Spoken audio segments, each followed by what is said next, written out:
É hora de conectar as principais notícias do dia. A partir de agora, Jornal da Tarde. Girassol FM. Angola, boa tarde. Começa agora o Jornal da Tarde. Confira a seguir os destaques. Mais de 200 pessoas vítimas de burla por suposto quadro da Polícia Nacional. Sonangol garante preço do gás permanece inalterado. Presidentes da Zâmbia, RDC e Angola testemunham o novo começo do corredor do Lubito na província de Benguela. Do desporto, futebol, palancas negras confiantes no bom resultado no jogo de estreia da Taça COSAFA. Da atualidade internacional, presidente do Senegal descarta terceiro mandato. Jornal da Tarde, edição de terça-feira, 4 de julho de 2023, tem a garantia técnica de Rosário de Souza. A edição e apresentação é de Fernanda Gonga e Celestina Fernandes. Estamos a apresentar Jornal da Tarde, aqui na Girassol FM. Uma vez mais, boa tarde. São agora 12 horas e 1 minuto. Sua segurança, sua saúde e serviços. Agora, notícias de sociedade. A começar, outra vez, boa tarde, à hora do almoço. Mais de 200 pessoas foram vítimas de burla de um suposto quadro da Polícia Nacional que fazia falsas promessas de ingresso na corporação. Mais dados com o repórter Simão João. Benedito Juliana e Bernardo Vemba, dois dos mais de 200 cidadãos lesados, contam que o alegado burlador tinha muitos processos com símbolos da Polícia Nacional, o que pareciam ser verdadeiros, e cobrava 150 a 300 mil kwanzas. Assinamos um documento que o mesmo trouxe com símbolo da Polícia Nacional. É um formulário da Polícia Nacional que dizia para o ingresso. Certo dia ele liga-me, chefe, como eu havia te dito que eu trabalho na Direção Nacional de Recursos Humanos, se tiveres aí um filho, um neto, um sobrinho, eu estou pronto que é para poder te ajudar. Contas que eu fiz era uma lista de 26 jovens, entre netos, sobrinhos e cunhados inclusive. Foi uma cifra de 351 mil kwanzas. Na esperança de ver os netos e sobrinhos incorporados nos quadros da Polícia Nacional, Dona Benedita Mateus diz ter gastado pouco mais de 1 milhão de kwanzas. É muita dor, muita tristeza, porque é um dinheiro com muito sacrifício que as crianças tiveram que desarrascar. No total foram 101 processos, 13.500 cada envelope, 1.365. E até eu estou aqui sem palavras, porque a confiança foi tanta que não sei, eu só peço à sociedade que não voltem a cair nesse erro. Confiar é bom, mas desconfiar é melhor. O presumível burlador, que será ouvido pelo Ministério Público, começou a enganar as vítimas em 2021, tendo conseguido faturar em 2 anos pouco mais de 14 milhões de kwanzas, de acordo com explicações do porta-voz do Serviço de Investigação Criminal, Manuel Alaiwa. Até o momento, este indivíduo já burlou um total de 206 cidadãos, entre homens e mulheres, num valor global de 14 milhões e 500 mil kwanzas. E para o cometimento desta ação, usava nome de oficiais comissários do Comando-Geral da Polícia Nacional, alegando ter relações de proximidade com essas entidades, o que supostamente facilitaria, portanto, este processo de enquadramento dessas vítimas, o que não é verdade. Palavras do porta-voz do Serviço de Investigação Criminal, Manuel Alaiwa. A reportagem de Simão João, mais de 200 pessoas foram vítimas de burla de um suposto quadro da Polícia Nacional que fazia falsas promessas de ingresso na corporação. E no bairro Malueca, moradores do distrito urbano do Quimaquiesa, no Kazenga, afirmam que estão agastados com a demora na conclusão das obras na ponte há vários anos. Mais dados com o repórter Paulo Mateus. Por causa da demora na conclusão da obra na ponte do Malueca, os moradores daquela zona do distrito urbano do Quimaquiesa afirmam que têm enfrentado várias dificuldades, principalmente a criminalidade, acidentes e saneamento básico. Essa ponte já está há muitos anos. E como cai chuva é um perigo para nós, porque passa muita gente morto. E como cai chuva, a maioria das casas que estão aqui na ponte desaba. Fica mesmo mal. Como você desce? Se você vai deixar da moto porque você não vai quiser cair, tem que descer. E como você desce, os miúdos te roubam todas as coisas que você está a sair vender. Pode morrer pessoas, não morrer mesmo pessoas. Nós queremos que a ponte fique só boa. E nasci que nós estamos aí no Quicolo, o menino deixou cair chinela na ponte, não está conseguindo tirar a chinela. A ponte diz que iniciaram de arranjar nunca fica bom até hoje. Para ir no Quicolo tem que gastar 400 kwanza e de volta 800 por causa da ponte. Nós já estamos com essa obra durante 2 anos, a caminho de 3. Só tem 3 ou 5 funcionários a trabalhar. Então essa obra só não sei de que município pertence, ou Kazenga ou Kakuaku. O trânsito e nós, normalmente, se você não tiver mais cuidado, tem sempre aquela tendência de atropelar alguém, porque a ponte que nos metemos ali é uma ponte pequena, que as pessoas passam, nós também passamos. O empurrão dali, e estamos a constatar muitos danos. Alguns estão caindo na vala, outros também estão caindo na vala. Devido a esta situação da ponte, as pessoas que acarretam água no outro lado da vala, os taxistas e mototaxistas, são obrigados a invadir a água e o lixo. Eles pedem mais agilidade por causa das dificuldades que enfrentam. Requer muita dificuldade, porque não é fácil mesmo, toda hora está passando aí, pisando nessas águas com o bidão. É muito difícil mesmo, porque para já, do outro lado onde nós vivemos não tem chafariz, temos que passar a vala para carretar no outro lado. Ficamos aí estagnados, não temos nada como fazer, então pronto. Estamos sujeitando mesmo até lá o Quicolo. Pode estragar os terminais, o rolamento. Aqui passa a chuva aqui mesmo, não temos aqui passagem. Só assim, não assim, carregado aqui não conseguimos passar. Tem que descarregar alguns clientes naquele lado para eles encontrar aí naquele outro lado. Por exemplo, depois de uma semana, queima, pagamos imposto aqui. E a administração municipal de Kakuaku, que é a responsável pela obra, antes da nova divisão político-administrativa, na voz do administrador municipal adjunto para infraestruturas, Elias Kulipanga, garante que tudo estão a fazer para concluir a obra e que questões financeiras estavam na base da demora. É bem verdade que a forma como muitos estão a observar aquele local, parecia que nada estava a ser feito. Então, logo que se concluir o desassoreamento e o reperfilamento, os automobilistas estarão a trafegar naquela zona sem dificuldades. Estamos agora em pequenos acertos no sentido de termos já aberta aquela via.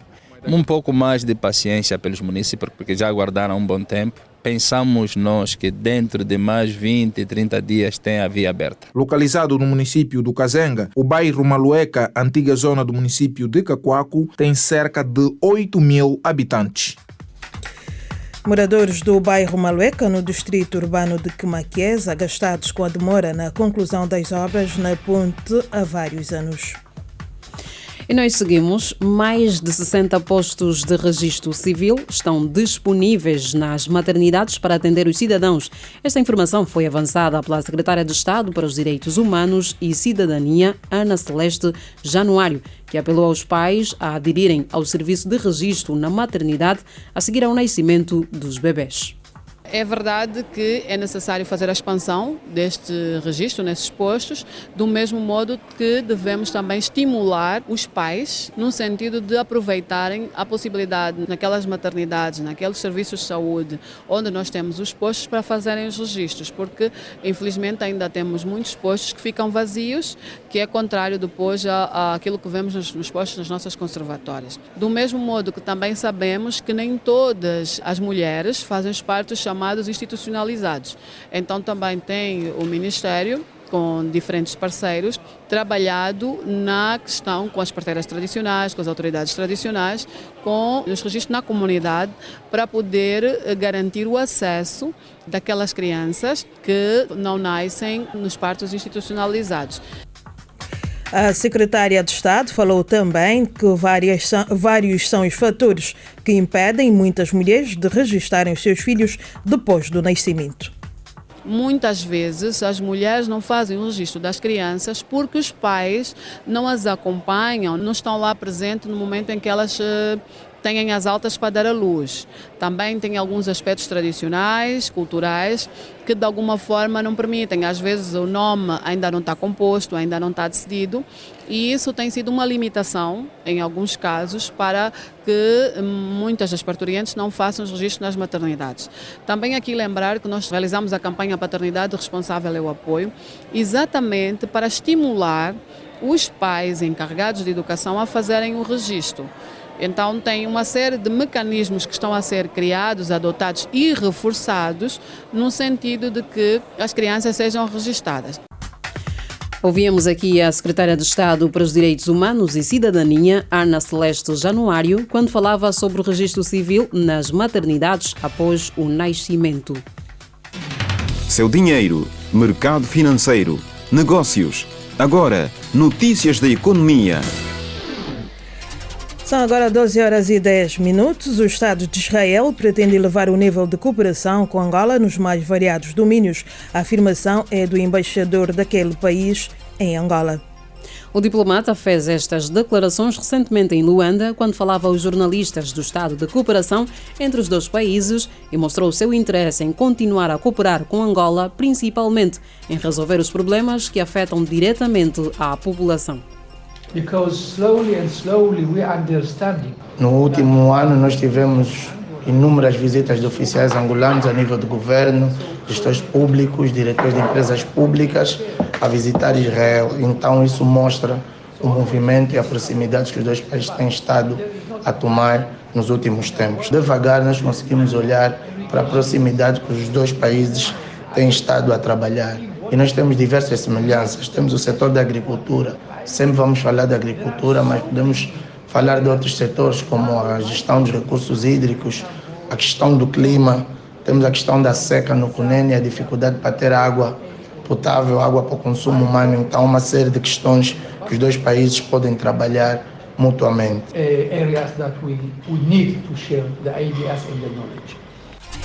Quanto ao investimento israelita ao nosso país, o embaixador Shimon Solomon informou que os investidores israelitas têm pouco conhecimento sobre Angola e realçou os esforços da embaixada de criar mais aproximação.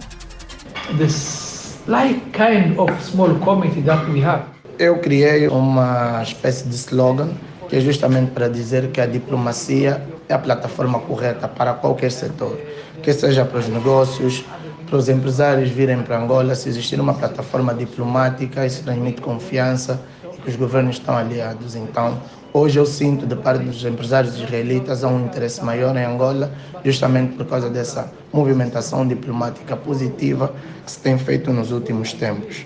E recentemente, desde o ano passado, nós temos estado a trabalhar numa espécie de comitê, que é o Comitê Econômico e Diplomático, que integram órgãos da IPEX, da nossa missão diplomática aqui em Angola, e também diretores de gabinetes do África e Médio Oriente, do MIREX, com quem temos estado a discutir permanentemente questões, temos abordado temas para definir um programa que de facto vai guiar as nossas parcerias. And this way I believe that we can promote the things.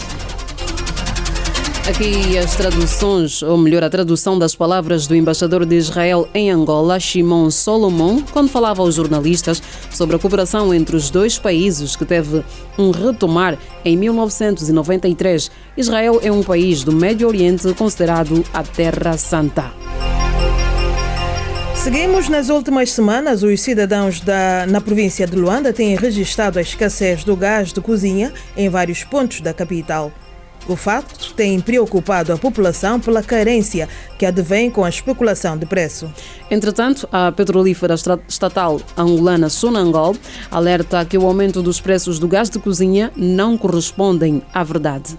Numa nota posta a circular no seu site oficial, a Sonangol esclarece que quer o Instituto Regulador dos Derivados do Petróleo, que tem como competência regular e fiscalizar o desempenho do setor dos derivados, quer a Sonangol, empresa pública focada na exploração, produção, refinação e comercialização do petróleo e seus derivados, consideram infundadas quaisquer informações sobre a alteração do preço do gás.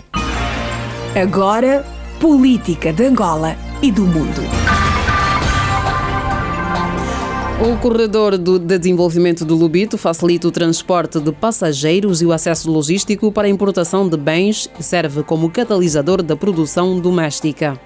E vai hoje acontecer a cerimónia de transferência dos serviços ferroviários e de logística de suporte deste corredor para um consórcio que se responsabilizará pela gestão desta importante rota. O ato está a ser testemunhado pelos presidentes da República Democrática do Congo, Zâmbia e de Angola, João Lourenço, e está a merecer o acompanhamento integral da nossa equipa de reportagem, encabeçada pelos nossos repórteres e cameramans. Esta é uma informação que o caro ouvinte vai poder acompanhar com mais detalhes, mais logo quando forem 19h45, na posição 20 da ZAP e 54 da TV Cabo, no Girassol Jornal.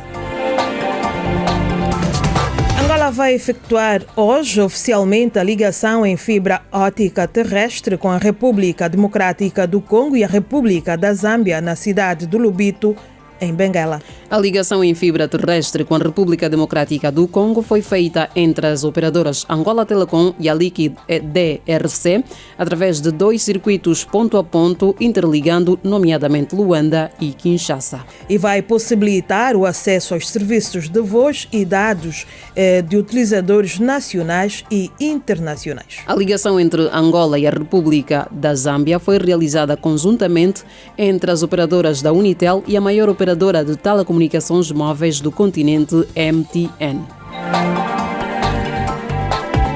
Começou a ser discutido na especialidade na Assembleia Nacional o projeto de lei sobre a liberdade de reunião e manifestação garantido pela Constituição da República de Angola. As discussões estão essencialmente focadas na necessidade de manifestações sem o uso de armas e também na preocupação em saber a quem se destina a referida lei, segundo o deputado da bancada parlamentar do MPLA, António Paulo.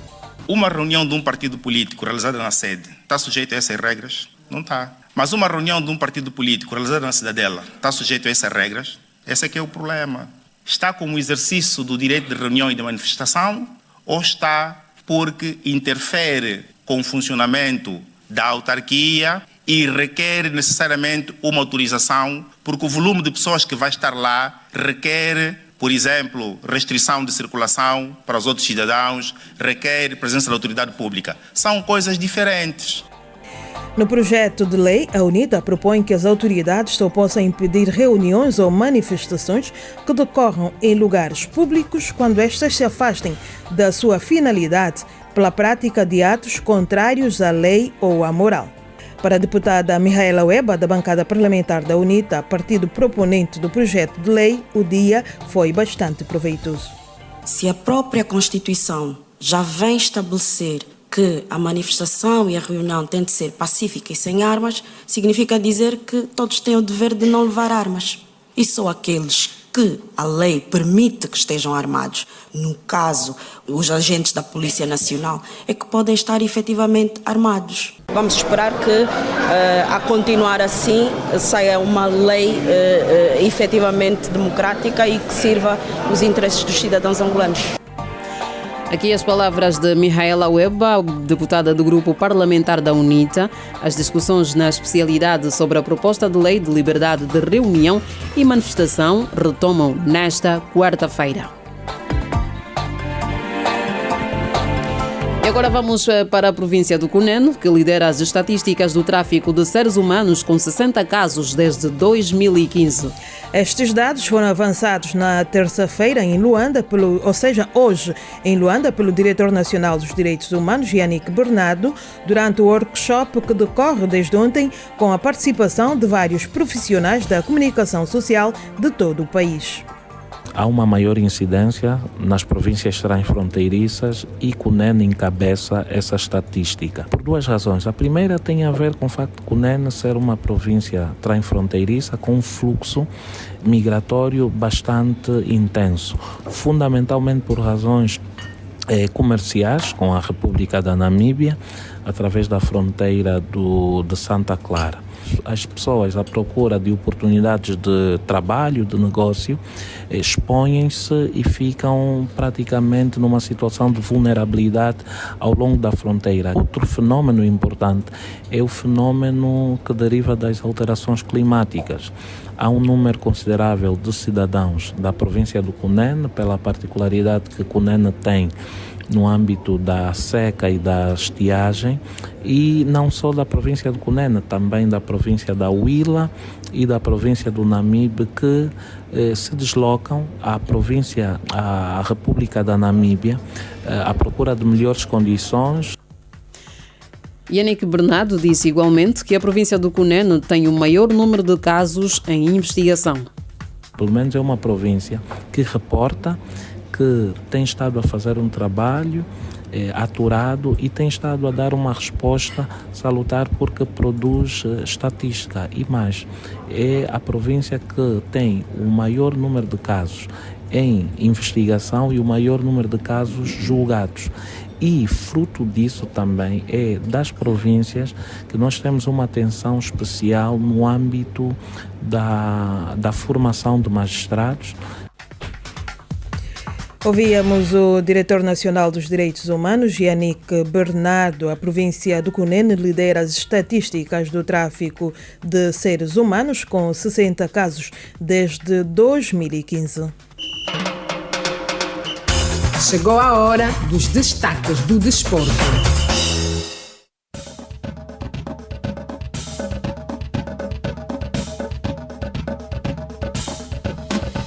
Às 12h21, tempo de desporto no Jornal da Tarde.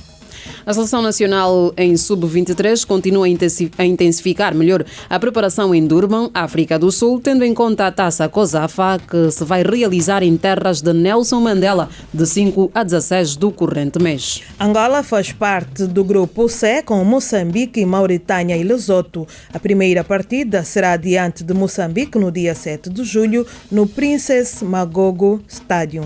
E de basquetebol, 5 Nacional intensifica a preparação visando a segunda edição do AfroCan.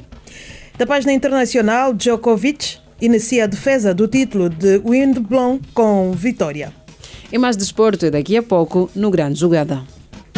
And now, the news. O mundo em notícias.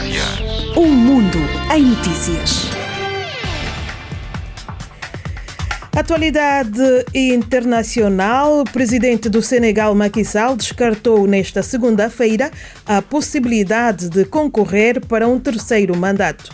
Os detalhes da informação com Edna Firmino. Macky Sall afirmou que a decisão foi tomada depois de uma longa consideração. Sall referiu que o Senegal tem muitos líderes capazes de trabalhar para o desenvolvimento do país e permaneceu calado por algum tempo sobre esta questão, a possibilidade de concorrer ou não a um terceiro mandato.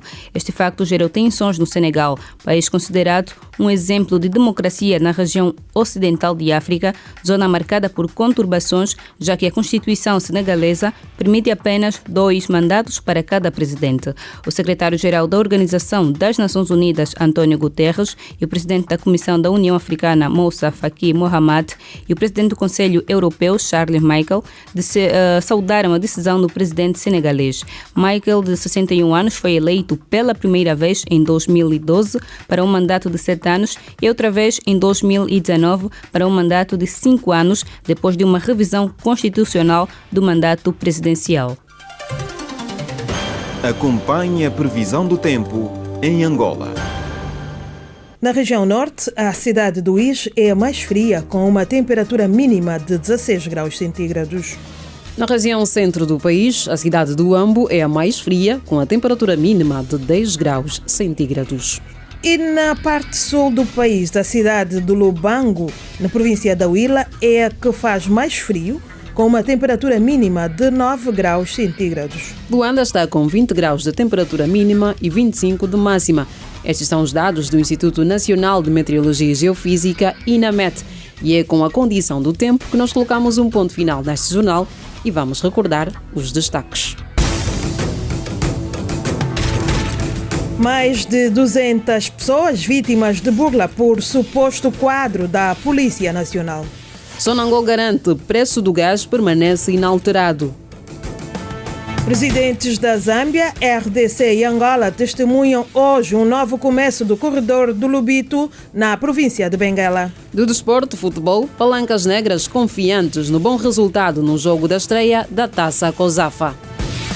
Na atualidade internacional noticiamos, presidente do Senegal descarta terceiro mandato. Jornal da Tarde, edição de terça-feira, 4 de julho de 2023, teve a garantia técnica de Rosário de Souza. A edição e apresentação esteve a cargo de Fernanda Gonga e Celestina Zola.